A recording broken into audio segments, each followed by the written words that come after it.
Now, continuing with refraction of light,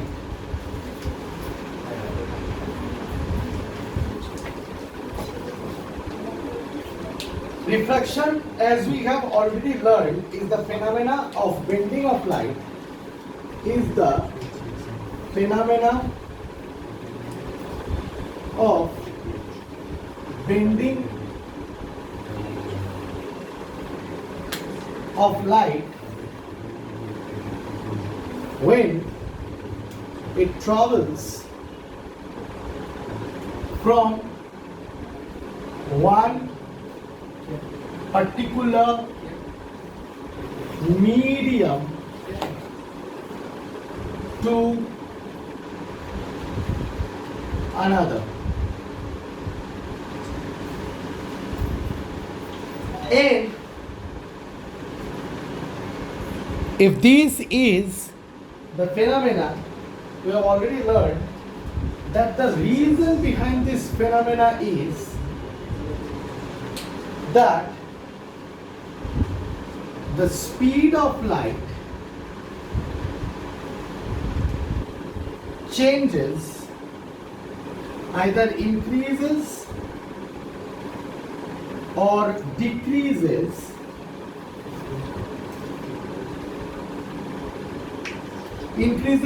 when it travels from denser medium to rarer medium.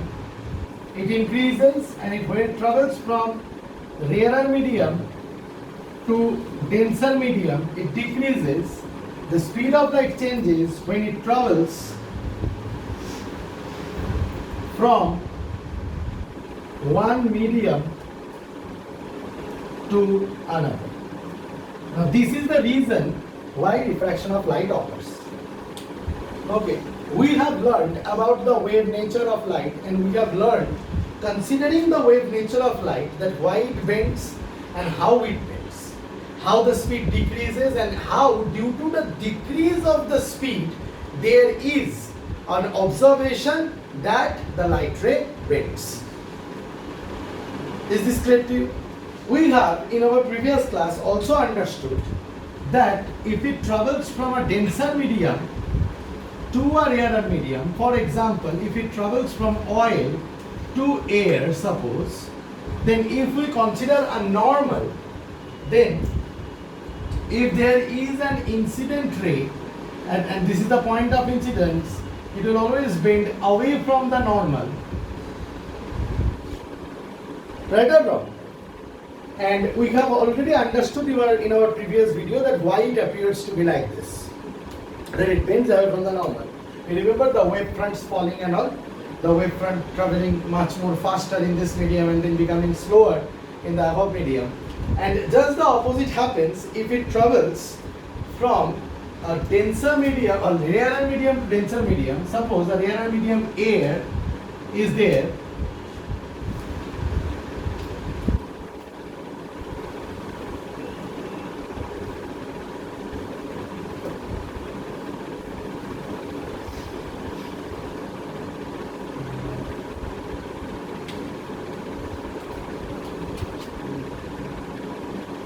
Okay. Suppose the air is there and the denser medium water is there. So this is the rarer medium and this is the denser medium. And if this is the normal, if this is the normal, then light ray will fall and will bend towards the normal. Right or wrong? And let me show you this in a much more proper diagrammatic way, because I am going to use those diagrams for certain board. It will bend towards the normal. And we have understood this. Did I teach you that the angle between the normal and the incident ray is known as the angle of incidence? And the angle between the normal and the refracted ray is known as the angle of refraction. And always remember that angle of incidence will be smaller than the angle of refraction if light travels from denser medium to rarer medium. And the reason behind that is because it will bend away from the normal. So if it falls and bends away from the normal, so the angle of refraction will always be greater than the angle of incidence when it travels from denser to rarer medium. It will always be like this. It has to be. But this case will just be opposite. Can you tell me what will be the case here? If this is the angle of incidence, the angle between the incident ray and this is the incident ray, this is the refracted ray, this is the incident ray, this is the refracted ray, and if the angle of incidence is there, the angle of incidence is, the angle of refraction is there, and here the angle of incidence will be smaller or greater? The angle of incidence will always be greater than the angle of refraction if it travels from rarer medium to denser. Is this clear to you? We already know this and we already understand this. नहीं बोलने से भी ये दिमाग में आ जाएगा, आना चाहिए. Is this clear to you? So now the fact is this, that fine, we understand that this is the case. Now the fact is this, that okay, this is the overall thing of refraction. I want to say that, okay, fine, that there is a law, or there are two laws of refraction. There are two laws of refraction. Now, what are the laws of refraction? The first law of refraction is the incident ray, the normal and the refracted ray. I have written in short form. All lie on the same plane. Here, many students try to misconceptualize the fact by thinking that this interface is the plane where the incident ray, the normal and the refracted ray are lying. No. The plane is actually like this. For example, in this case, the plane here in the block is the plane of the whiteboard that I am using. Now, if you imagine this in the practical world, you have to imagine, suppose in a bucket, a water is there. You are looking into the bucket. When you are looking into the bucket, suppose a bucket is there.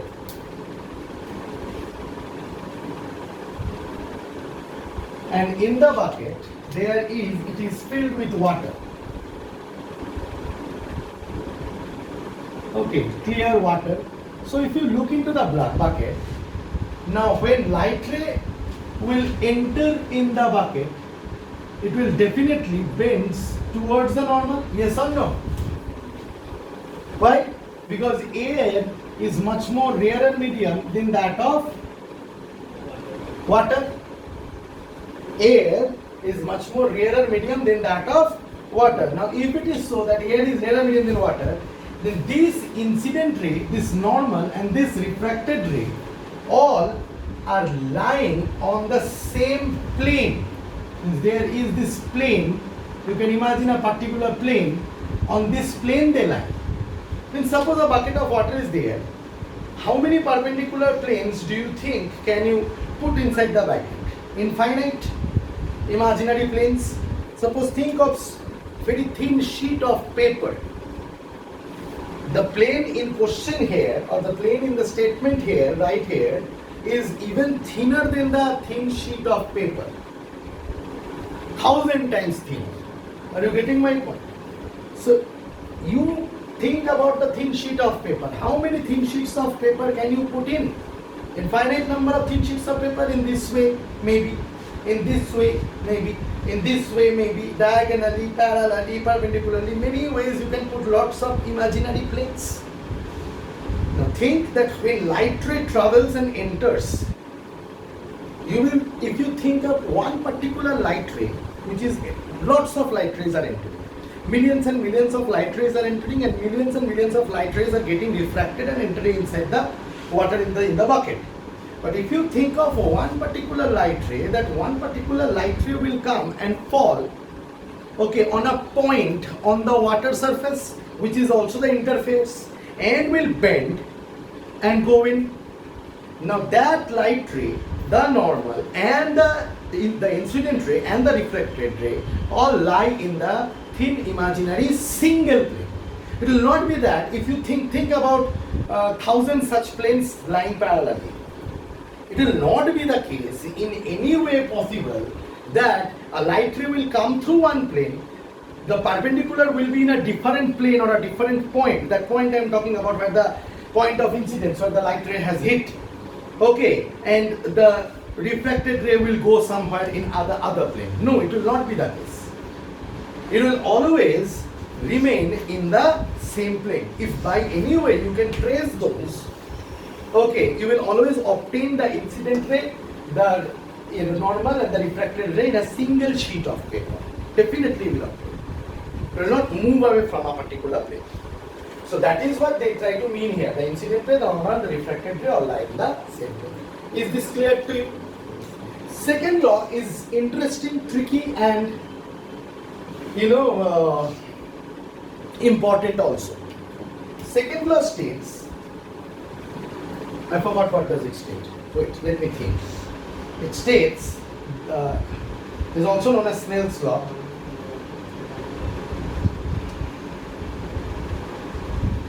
I think it states, check it, I may be wrong, the sign of angle of incidence, the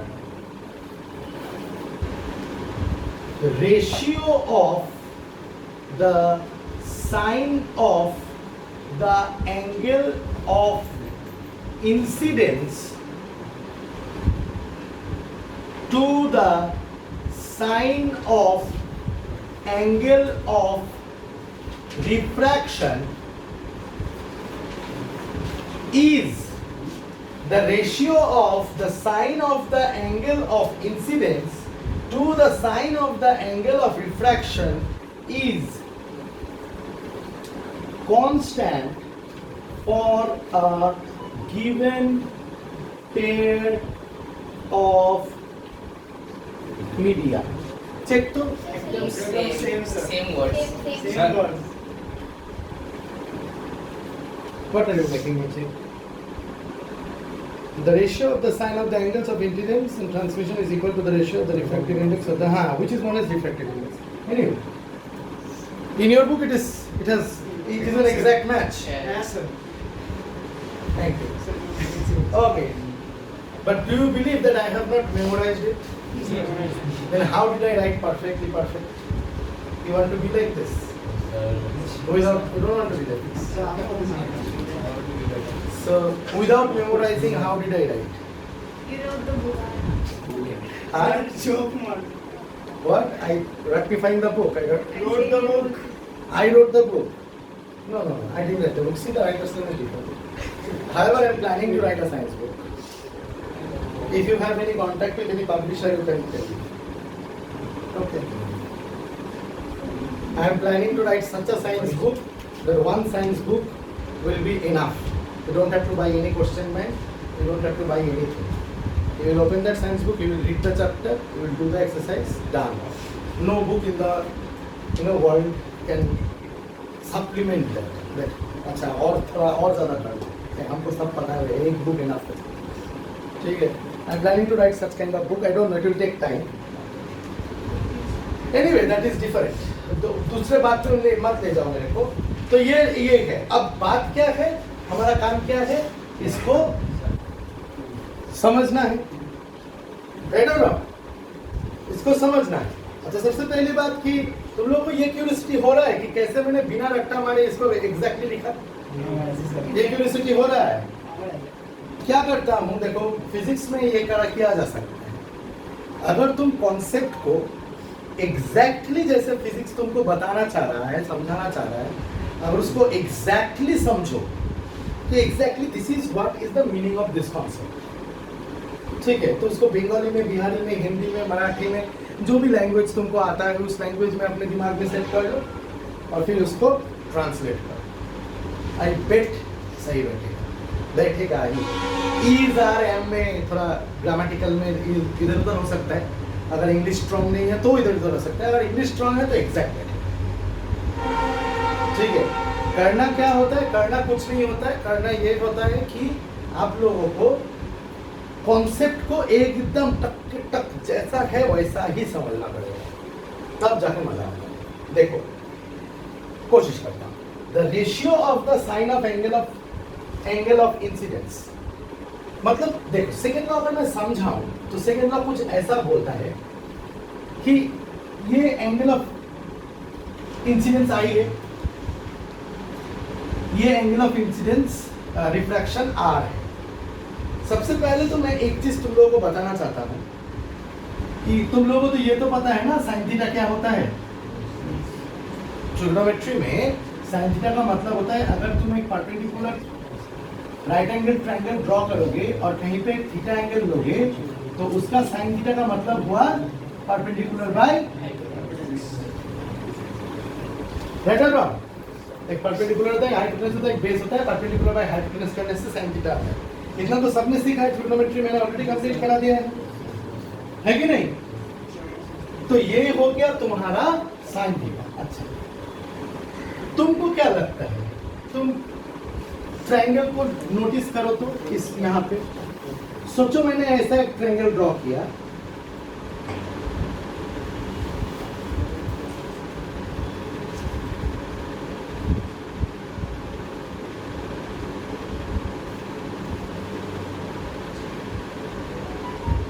देख के क्या लग रहा है triangle 1 का theta ज्यादा बड़ा है कि ट्रायंगल 2 का थीटा ज्यादा बड़ा है? ट्रायंगल 1 का थीटा ज्यादा बड़ा है। अगर मैं अभी साइन थीटा करूंगा, अच्छा तो इसका मतलब ट्रायंगल 1 का थीटा मतलब थीटा 1 और इसको थीटा 2 पकड़ते हैं, theta 1 is greater then theta 2। सबसे पहली बात तो ये, तो इसका अगर साइन थीटा 1 करूंगा तो ऑटोमेटिकली इस ट्रायंगल को नोटिस करो perpendicular by hypotenuse, perpendicular by hypotenuse, और इसके साइन थीटा 2 को नोटिस करो परपेंडिकुलर बाय हाइपोटेन्यूज। जब करोगे ये परपेंडिकुलर भी छोटा हो चुका है और हाइपोटेन्यूज भी थोड़ा बड़ा दिख रहा है, राइट और रॉन्ग? यहाँ पे परपेंडिकुलर, ये परपेंडिकुलर और ये परपेंडिकुलर के कंपैरिजन में ये वाला परपेंडिकुलर थोड़ा लंबा है, और ये हाइपोटेन्यूज और ये हाइपोटेन्यूज के नजरिए से देखोगे तो ये वाला हाइपोटेन्यूज थोड़ा लंबा दिख रहा है। ये सब नो इतना मानते हो? अब मेरे को एक बात बताओ, numerator by denominator, numerator by denominator, अगर न्यूमरेटर बड़ा और डिनोमिनेटर छोटा है तो वो वाला फ्रैक्शन हमेशा बड़ा होता है। एग्री करते हो? जैसे कि सोचो अगर मैं बोलूं 5/7 3/5 कौन बड़ा है? डेफिनेटली 5/7 बड़ा है। नहीं सॉरी, चुप रहे तू। सोचो 5/7 और हाँ 3/5, हाँ क्या गलत कुछ नहीं लिखा, डेफिनेटली 5। देखो न्यूमरेटर को ये करो, रुको, अच्छा सॉरी 5/7 3/7 कौन बड़ा है? 5/7 is bigger. You know, numerator increases means the value of the fraction also increases. Right or wrong? तो अगर ऐसा है तो हाइपोटेन्यूज का बात भूलो, परपेंडिकुलर क्या हो रहा है यहाँ पे थोड़ा लंबा ज्यादा हो रहा है ना, तो यानी यहाँ पे ये हो रहा है कि थीटा ज्यादा बड़ा है तो परपेंडिकुलर भी ज्यादा बड़ा होगा। तो अगर theta increases then sin theta of that triangle also increases. Theta is directly, sin theta is directly proportional to theta up to a certain degree. Up to a certain degree मतलब अगर sin का value तुम सोचो sin 0 degree से sin 90 degree तक लोगे, मतलब for acute angles 90 degree के बाद ये चेंज हो जाता है। 90 डिग्री के बाद ये जो रिलेशन है ये क्या होता है? चेंज हो जाता है, बिल्कुल चेंज हो जाता है, उल्टा हो जाता है, इनवर्सली प्रोपोर्शनल हो जाता है। लेकिन अगर 0 डिग्री से 90 डिग्री तक मतलब sine 1 degree, sine 2 degree, sine 3 degree, sine 4 degree, sine 5 degree, sine 6 degree, sine 7 degree, sine 8 degree, sine 9 degree, sine 10 degree करके साइन 90 डिग्री तक जा रहे हो, मतलब 1 degree, 2 degree, 3 degree, 4 degree, 5 degree, 6 degree ऐसे बढ़ रहा है तो एंगल बढ़ रहा है। तो साइन 1 डिग्री, साइन 2 डिग्री जो साइन करोगे उस एंगल को, साइन मतलब साइन मत कर देना चाहिए, ये शो कर दीजिए, जो साइन फंक्शन बनाओगे उस एंगल का साइन थीटा, उसका वैल्यू भी क्या होता जाएगा, ऊपर की तरफ जाता जाएगा। ये सब इतना कुछ देखने का जरूरत ही नहीं है, हालांकि क्योंकि ये एक्यूट एंगल के लिए है इसीलिए मैं परपेंडिकुलर ट्रायंगल से दिखा रहा था, क्योंकि एक ट्रायंगल के अंदर सोचो ये थीटा है और सोचो ये एक थीटा है, डेफिनेटली ये थीटा बड़ा है, तो ये परपेंडिकुलर और ये परपेंडिकुलर, तो इसका जो साइन थीटा है परपेंडिकुलर बाय हाइपोटेन्यूज, इसका जो साइन थीटा है परपेंडिकुलर बाय हाइपोटेन्यूज। देखो ना, इसका हाइपोटेन्यूज भी बड़ा दिख रहा है, परपेंडिकुलर भी बड़ा दिख रहा है कि नहीं? इसका परपेंडिकुलर भी बेचारे का छोटा दिख रहा है, हाइपोटेन्यूज भी बेचारे का छोटा दिख रहा है। यस और नो? यस और नो? शायद इसके पहले मैंने जो ट्रायंगल बताया था उसमें थोड़ा उल्टा बता दिया था हाइपोटेन्यूज, ठीक है, लेकिन गलत बता दिया था। यहाँ पे देख लो, यहाँ पे परपेंडिकुलर भी छोटा है, हाइपोटेन्यूज भी छोटा है, परपेंडिकुलर भी बड़ा है, हाइपोटेन्यूज भी बड़ा है, मतलब कंपटीशन किसका हो रहा है? 5/7 के साथ बेचारा 3/2 का कंपटीशन हो रहा है। कभी जीत पाएगा? ये हमेशा बेटर आता रहेगा। ये सुन लो, बेचारे का न्यूमरेटर दोनों गया, बेटर ना। तो एक मिनट हाँ, अब फिर यहाँ पे मैं कंफ्यूज हो रहा हूँ, रुको।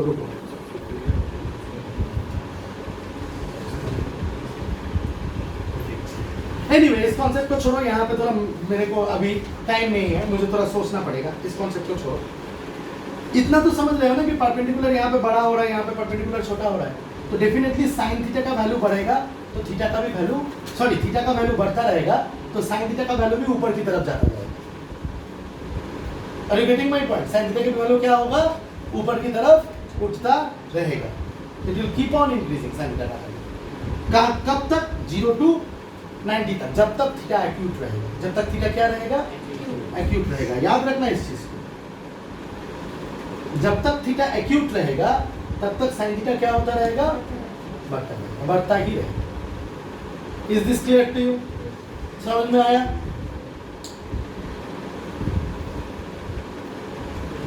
तो इतना समझे ना?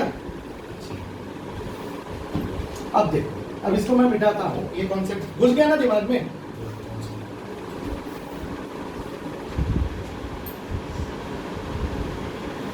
अब देखो, इसको मिटाता हूं डेफिनेशन में।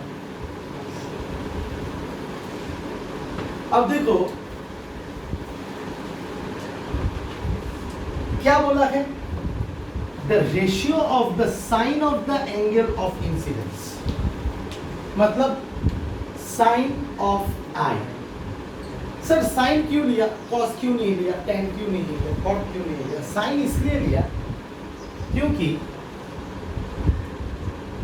इस ट्रायंगल को अगर तुम कंप्लीट करोगे, ठीक है, तो अगर इस यहाँ पे लोगे राइट और रॉन्ग, तो इसके हिसाब से परपेंडिकुलर कौन बन रहा है?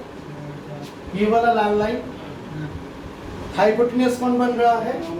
ये हाइपोटेन्यूज ये बन रहा है,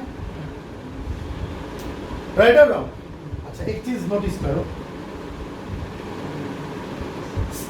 यहाँ पे अगर ऐसे ज्वाइन कर दो, इसको ट्रायंगल बना दो, साइन अगर आर लोगे तो परपेंडिकुलर कौन बन रहा है? ये वाला लाइन, रेड लाइन। ये सब नो, हाइपोटेन्यूज कौन बन रहा है? समझा? देखा इतना? तो यानी अगर ये वाला लाइन अगर मैं हाइपोटेन्यूज को कंसीडर नहीं करूं, सिर्फ परपेंडिकुलर को कंसीडर करूं, तो ये वाला लाइन छोटा बड़ा हो रहा है कि नहीं? ऊपर में छोटा नीचे में बड़ा क्यों है बोल तो? क्योंकि away from the normal bend हुआ है, इसीलिए है। यहाँ पे देख, यहाँ पे अगर मैं साइन आई लूं तो परपेंडिकुलर कौन बनेगा इस ट्रायंगल में? ये वाला लाइन। और साइन आर लूँ तो परपेंडिकुलर कौन बनेगा? ये वाला साइन आर के लिए परपेंडिकुलर कौन बनेगा? ये बनेगा ये। तो ये बड़ा है, ये छोटा है, और ये वाला बड़ा, ये वाला छोटा क्यों हो रहा है? Towards the normal. मतलब बिना एंगल देखे भी, इन लाइन को देख के भी तू बता सकता है। अगर मैं सब कुछ मिटा दूं, अगर मैं सब कुछ मिटा दूं और अगर मैं ऐसे करूं कि यहाँ पे इतना लाइन है, यहाँ पे इतना लाइन है, तो बता देगा ना कौन रेयर है कौन डेंसर है? कैसे बताएगा? डेफिनेटली ऐसा हुआ होगा, राइट और wrong? Away from the normal bend हुआ होगा। अब पता चला क्यों साइन लिया है फॉर्मूला में, कॉस में कैसे ये डेफिनेशन नहीं है। समझा? Is this clear? पता था स्कूल में ये सब पता था?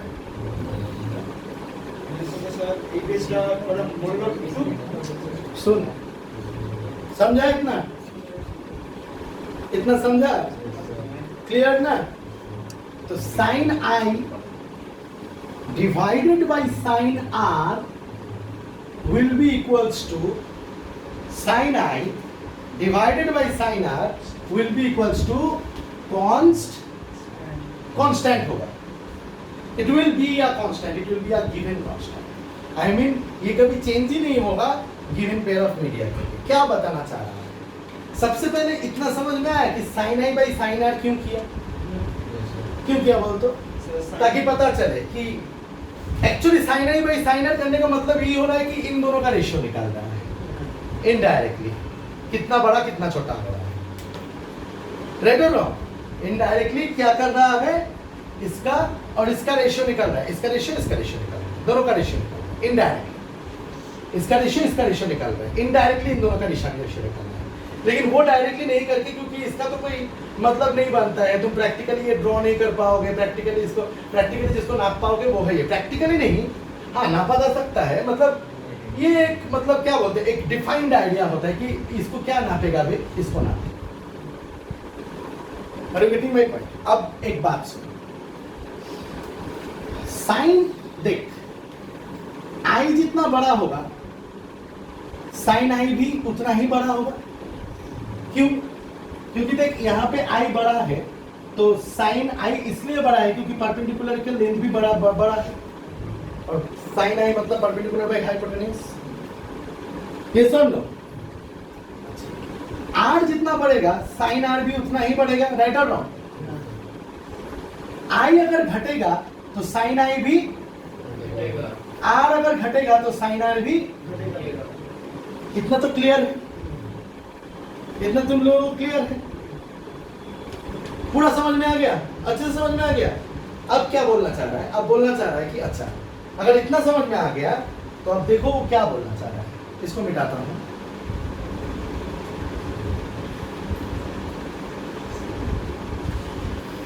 वो बोलना चाह रहा है कि अगर तुम गिवन पेयर ऑफ मीडिया ले लो, गिवन पेयर ऑफ मीडिया ले लो, मतलब सोचो आपने एयर और वाटर का ही लिया है, इसको चेंज नहीं करना है। क्या नहीं करना है? इसको चेंज नहीं करना है, यही लेना है। गिवन पेयर ऑफ मीडिया में तुम कहीं से भी, बोरिंग लग रहा है? समझ में नहीं आ रहा है? अच्छा, गिवन पेयर ऑफ मीडिया में अगर तुम कहीं से भी लाइट को छोड़ोगे, लाइट आके गिरेगा, एक आई बनाएगा और उसके हिसाब से एक आर बनेगा। सोचो ये एयर है और ये वाटर है, जस्टिफाइड है, राइट और रॉन्ग? तो तुम इसका अगर sine i by sine r करोगे तो इसका मतलब तुमको दिस बाई दिस करना पड़ रहा है।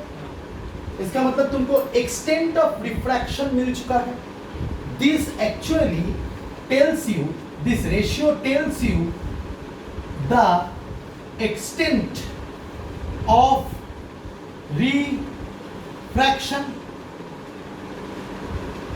This definitely tells you the extent of refraction, कितना रिफ्रैक्शन हुआ है।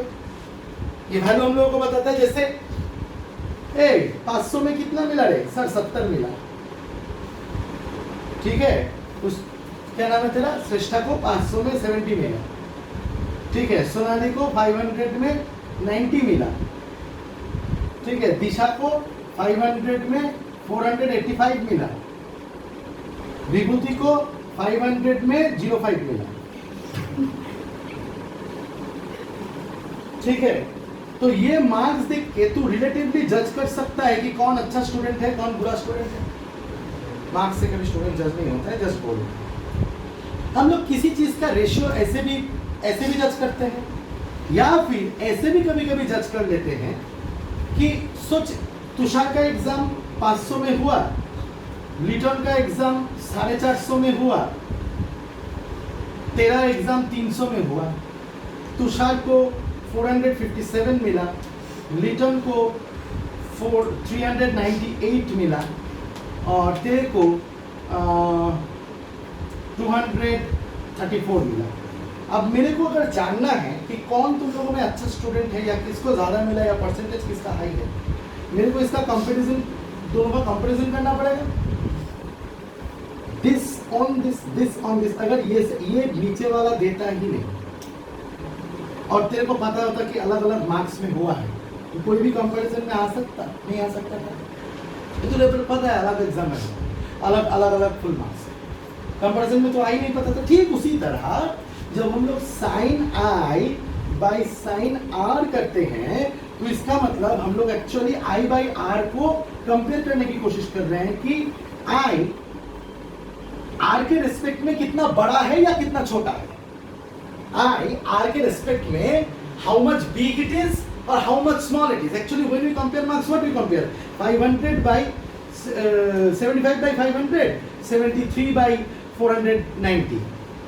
तो हम लोग क्या कंपेयर करेंगे, कौन अच्छा है, इसके रिस्पेक्ट में किसको ज्यादा मिला है, कौन ज्यादा है या कौन कम है। ठीक उसी तरह आर के रिस्पेक्ट में आई को कंपेयर करेंगे कि आई आर के रिस्पेक्ट में ज्यादा है या कम है। तो उसको करने का उपाय क्या है, आई को आर के रिस्पेक्ट में कंपेयर करने का उपाय यही है कि आई बाई आर कर दे। ठीक है, तो आई बाई आर डायरेक्टली नहीं करके साइंटिस्ट ने क्या किया, sine i by sine r इसलिए किया ताकि ये लाइंस कंपेयर हो जाए। Are you getting my point. सोच कि दो मीडियम ऐसे हैं, ये एक मीडियम है और यहां पे और एक ड्रॉपर ऊपर में। ठीक है, सोच के ऐसा हो रहा है, यहाँ पे आके कौन किसको नींद आ रहा है, इतना बोरिंग पढ़ा रहा हूँ क्या, किसको नींद आ रहा है।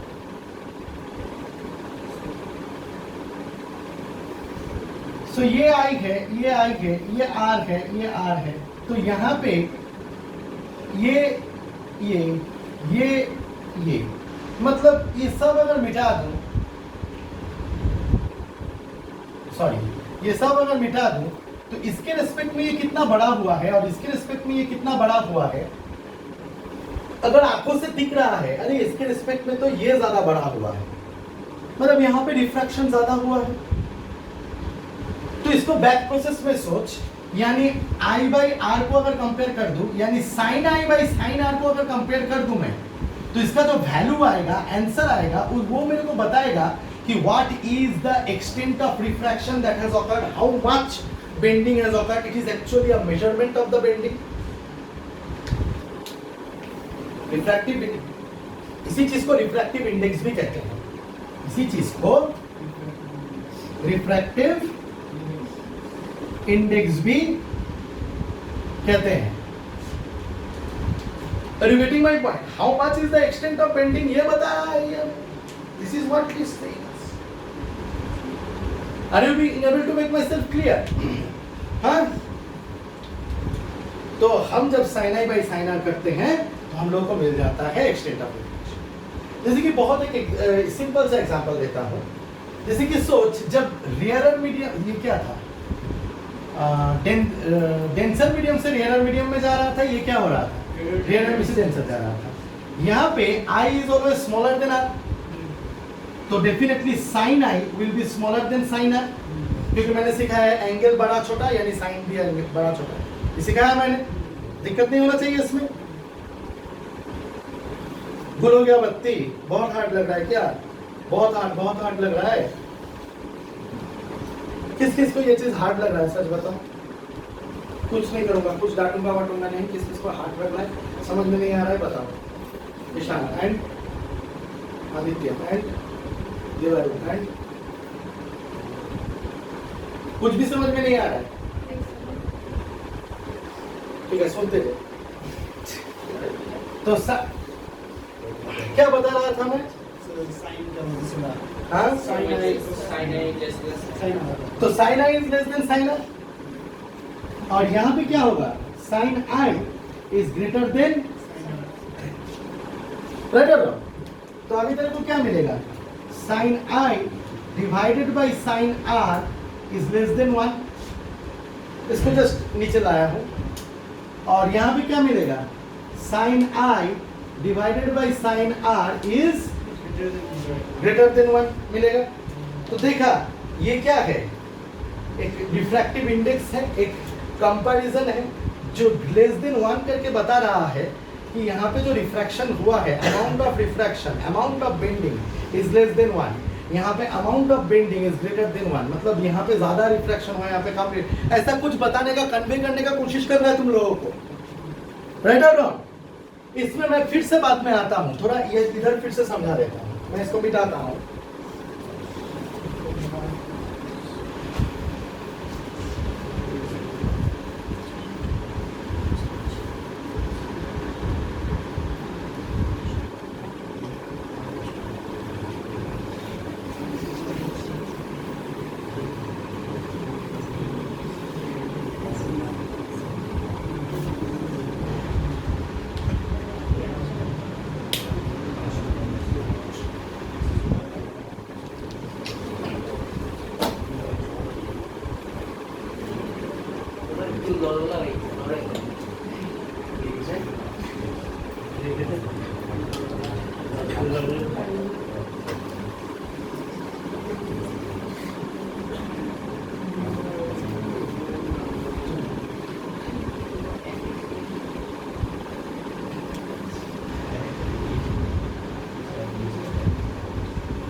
तो इसको मैं अभी मिटाता हूं, ठीक है?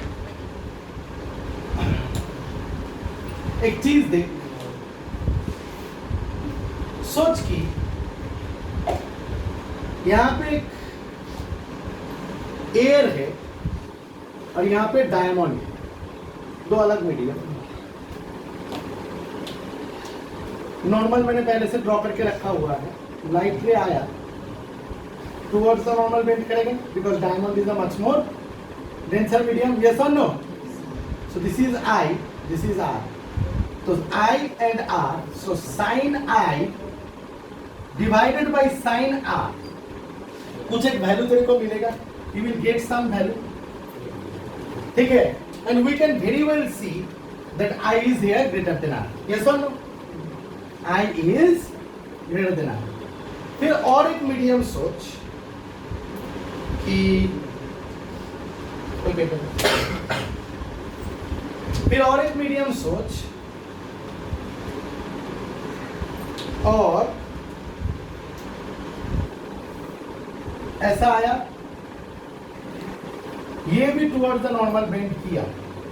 सोचिए एयर है और ये ऑयल है, यहां पे भी आई है, यहां पे भी आर है, यहां पे भी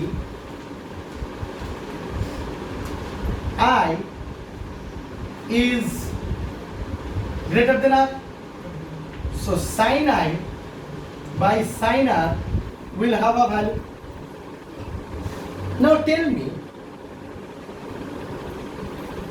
ये I greater than R और ये I greater than R, दोनों प्लेस में I greater than R, दोनों ही रेयर टू डेंसर मीडियम, दोनों केस में ही बेंडिंग, दोनों केस में sin I by sin R is equals to have a value, sin I by sin R is equals to have a value. Yes or no? You agree? But you are seeing that in the first case, sin I by sin R, okay, you are getting 1.4, sorry,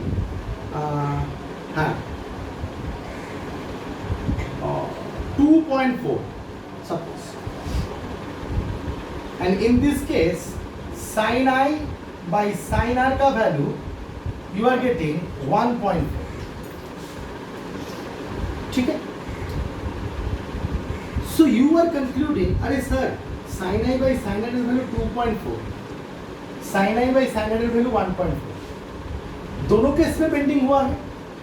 तू क्या conclusion में आएगा कि कौन से case में ज्यादा bending हुआ है? फर्स्ट केस में कि सेकंड केस में? वैल्यू कहाँ ज्यादा मिल रहा है? फर्स्ट केस में ज्यादा बेंडिंग हो रहा है. इसका मतलब ये है कि sin I is 2.4 times of sin R. Right और रॉन्ग? तो इसका मतलब I is greater than R, and here sin I is 1.4 times of sin R, means here also I greater than R, but in which case I is more greater than R? In this case, because it is 2.4 times, in this case I is greater than R, but not that. मैं तेरे से बड़ा हूं और तू तेरी बहन से बड़ी है. तू तेरी बहन से बड़ी है. तेरे को और तेरे बहन को अगर एज को डिवाइड करें तो वैल्यू आएगा, और मेरे को और तेरे बहन के एज को अगर डिवाइड करेंगे, तेरा बहन किसका डार्क से ज्यादा करेगा, तेरा कि मेरा? मेरा, because of the age gap. Right और रॉन्ग? ठीक उसी तरह एयर के हिसाब से डायमंड में लाइट ज्यादा बेंड किया है, एयर के हिसाब से ऑयल में उतना बेंड नहीं किया है. इसका मतलब ये समझने की कोशिश कर रहा है कि डायमंड में घुसते हुए ज्यादा स्लो डाउन हुआ है, ज्यादा बेंडिंग हुआ है. एयर में घुसते, ऑयल में घुसते हुए उतना ज्यादा स्लो डाउन नहीं हुआ है, उतना ज्यादा बेंडिंग नहीं हुआ है. इस वजह से ये वैल्यू कम है और ये वैल्यू ज्यादा है. Is this clear to you? समझ में आया? तो रिफ्रैक्टिव इंडेक्स हमें ये बताता है. This sin I by sin R is actually known as the constant. It is also defined as refractive index, means it is helping us to measure the amount of refraction. जो angle से हम लोगों को पता चल रहा है. यही मैं बताया था कि साइन क्यों इस्तेमाल किया जा रहा है, क्योंकि अगर साइन में सच में इस ट्रायंगल में साइन ढूंढेगा तो ये ये हाइपोटेन्यूज होगा और ये परपेंडिकुलर होगा, ये हाइपोटेन्यूज होगा. ये सुन लो, तो परपेंडिकुलर और परपेंडिकुलर को देखना कितना चेंज हुआ है. इतना बड़ा परपेंडिकुलर से इतना छोटू सा परपेंडिकुलर हो गया है, और यहाँ पे देख परपेंडिकुलर और परपेंडिकुलर में उतना ज्यादा चेंज है, इसके जैसा चेंज है. ये इसके रिस्पेक्ट में कितना छोटा हो गया, इसके रिस्पेक्ट में उतना छोटा नहीं हुआ है, इसीलिए तो इसका वैल्यू ज्यादा है, ज्यादा बेंडिंग है. अब बोल, अब भी समझ में नहीं आया? अब आया? अब आया समझ में कि अब भी नहीं समझ में आया? मैं तो कहता हूं पढ़ा नहीं पाता हूं. आया कि नहीं आया समझ में? श्योर? तो refractive index tells me that how much is the extent of bending when a particular media is considered. Is this clear to you? दे उसको. बीच में खाली वो क्या बोलते हैं, सारा पूरा परफेक्ट है, बीच में खाली वो ट्रायंगल का वो रेशियो जब समझाने गया था 3/5 और 4/5 कंपेयर करने गया था, थोड़ा गंडगोल हो गया था. Apart from that, if you put that much aside, I hope everything is clear to you. Now the fact is this. Now let's again come back to the law. Still we did not understand the law. We have only half understood the law. Yes. Now see, ऐसे नहीं होता है बिना जाने perfect लिखना. इतना समझ में आया ना? अब लॉ क्या बता रहा है देख. The ratio, तुम लोगों को लॉ समझ में आ जाएगा. The ratio of the sin of angle of incidence to the sin of angle of refraction, मतलब refractive index is constant for a given pair of media. मतलब क्या बताने का कोशिश कर रहा है कि अगर एक given pair of media है, if there is a given pair of media, मतलब मीडिया को चेंज नहीं करना है, एयर है, वाटर है, मीडिया को चेंज नहीं करना है, एक आई है, आर है, बहुत सारा लाइट रे घुस सकता है, दूसरा लाइट रे ऐसे भी घुस सकता है, ये आई और उसके हिसाब से ये आर, तीसरा लाइट रे ऐसे भी घुस सकता है, ये आई उसके रिस्पेक्ट में ये आर. तो लॉ बताता है कि हर वक्त तुम जब रिफ्रैक्टिव इंडेक्स कैलकुलेट करोगे, म्यू, रिफ्रैक्टिव इंडेक्स को म्यू लिखा जाता है. तो तुमको जो sine i by sine r मिलेगा, दो को ये करके, इसमें एंगल अलग है तो साइन आई साइन आर का वैल्यू अलग होगा। इसमें कैलकुलेट करोगे तो sine i by sine r का वैल्यू अलग आएगा, मतलब आई का वैल्यू आर का वैल्यू अलग आएगा, रिफ्रैक्टिव इंडेक्स आएगा। और यहाँ पे भी आई और साइन आई और साइन आर का वैल्यू अलग आएगा। लेकिन क्योंकि पेयर ऑफ मीडियम सेम है, जितना भी अलग एंगल में लाइट गिरे, जितना भी अलग एंगल में बेंडिंग हो, सेम पेयर ऑफ मीडिया के लिए एक्सटेंट ऑफ रिफ्रैक्शन सेम रहना चाहिए। कितना स्पीड घटा है या बढ़ा है वो सेम रहना चाहिए। यानी कि अलग एंगल में गिरे भी तो भी the ratio should remain same. Means अगर वैल्यू 5 अगर वैल्यू 1.2 है तो इसका भी आंसर 1.2 आना चाहिए, इसका भी आंसर 1.2 आना चाहिए, इसका भी आंसर 1.2 आना चाहिए। होगा ही। क्यों? क्योंकि ये चीज सिर्फ हम लोगों को ये बताने का कोशिश कर रहा है कि कितना रिफ्रैक्शन हुआ है, लेकिन रिफ्रैक्शन होने का रीजन क्या है? Change of speed. और एक पर्टिकुलर मीडियम में कितना अलग स्पीड चेंज होगा। एयर से वाटर जाने में जितना स्पीड चेंज होता है उतना ही होगा, उससे ज्यादा या कम स्पीड चेंज नहीं होगा। बात को समझा पाया हूं कि नहीं पाया हूं? Is this clear to you? देखो करते आ गया। तो इसका मतलब ये हो रहा है कि अलग एंगल में गिरेगा भी तो भी रिफ्रैक्टिव इंडेक्स सेम रहेगा for a given pair of media. अब समझ में आया? The ratio of the sine of the angle of incidence to the ratio of the sine of the angle of refraction remains constant for a given pair of media. हाँ, अलग media में अलग हो सकता है, जैसे मैंने वो वाला एग्जांपल दिखा था ना इससे प्रीवियस वाला कि एयर टू डायमंड और एयर टू ऑयल अलग आ सकता है, क्योंकि लेकिन एयर टू डायमंड में अगर अलग रे ऑफ लाइट लेके तो एक्सपेरिमेंट करेगा, अमेरिका में करेगा, इंडिया में करेगा, स्कॉटलैंड में करेगा, बाल्टी लेके लिटन लुंगी पहन के बाल्टी लेके रिफ्रैक्शन का एक्सपेरिमेंट करने जा रहा है, स्कॉटलैंड जा रहा हूँ सर, उधर रिफ्रैक्टिव इंडेक्स नापूंगा, फिर अफगानिस्तान जा रहा हूँ तालिबान में नापूंगा, ठीक है, फिर मैं अमेरिका में जाके लुंगी पहन के नापूंगा बाल्टी रख के, ठीक है, क्या उसका वैल्यू अलग आएगा? क्योंकि लाइट का स्पीड जितना घटेगा यहाँ पे घटना है उतना ही घटना है। Is this clear to you? Is this law clear to you? और यही चीज मैं समझाया जो साइन, देखना और एक चीज यहाँ पे जो ये वाला परपेंडिकुलर है, perpendicular by sine i by sign मतलब क्या? Perpendicular by hypotenuse divided by perpendicular by hypotenuse.